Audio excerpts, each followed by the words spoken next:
Hello everyone, this is Gabriela Martinez and I will be doing the Ezra reading strategy that we actually cover in class.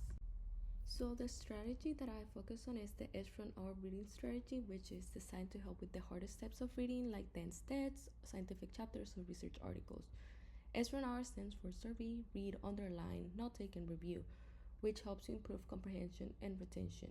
Because you're not passively reading, it's like active and metacognitive, which means that you're constantly checking in with yourself, thinking, do I get this? What's the main point? What do you need to remember? I picked this strategy because I usually struggle with denseness, and then like the goal with this strategy is not just to get through the pages, but actually to understand and remember what you read without having to reread it like 3 times.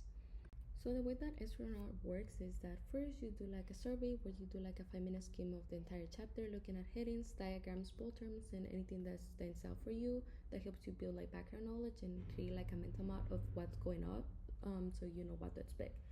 2 is like you go when you read, you go section by section and you write down the heading of the section, and then you can do like a critical reading of the paragraph, which helps you stay engaged and kind of know that you're reading with a purpose.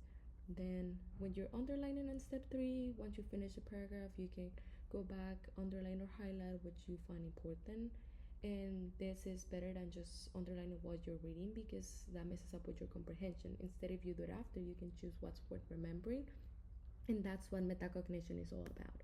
Then for note taking, step 4, once you have your highlights, you can take notes of like what you consider important. In this case, I like to do quick bullet points because I think it helps me keep information simple, and I use like meaningful phrases to summarize and make connections, which helps with repetition and comprehension because you're reinforcing what you learn.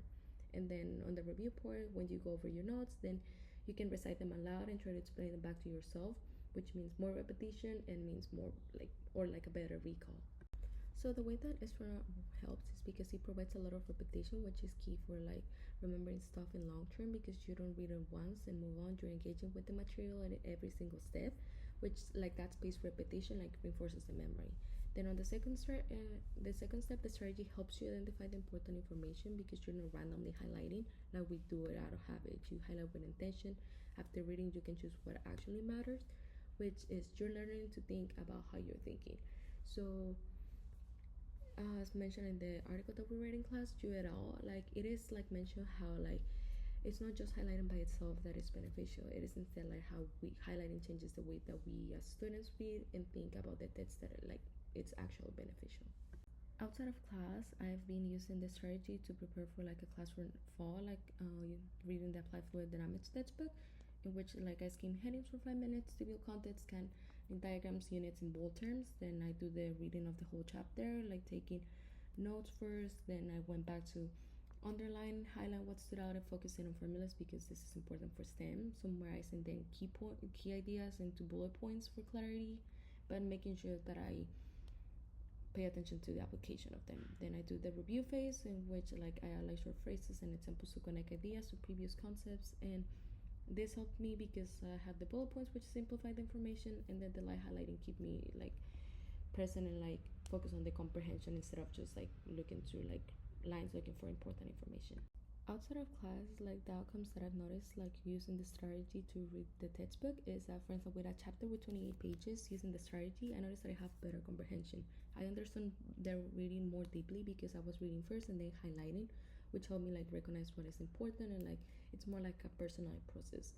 I noticed this because like I was able to retain more like key formulas, and also at the end I could like explain to myself better like concepts more clearly, and then I also perform better on practice problems without having to go back and read out like important information to be able to answer the problems.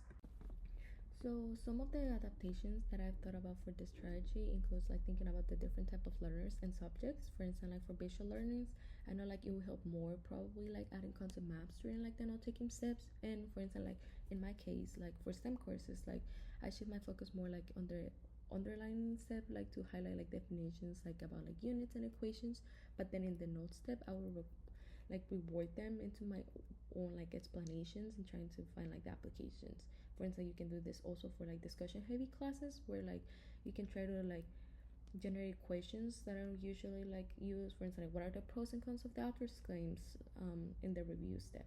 And then finally, as for my reference, these are the articles that we use in class and that I use to back up like my information about the strategy. And this was everything for my presentation. Thank you so much. And if you have any questions or suggestions on how can I improve this strategy or how can I apply it, please feel free to send me an email.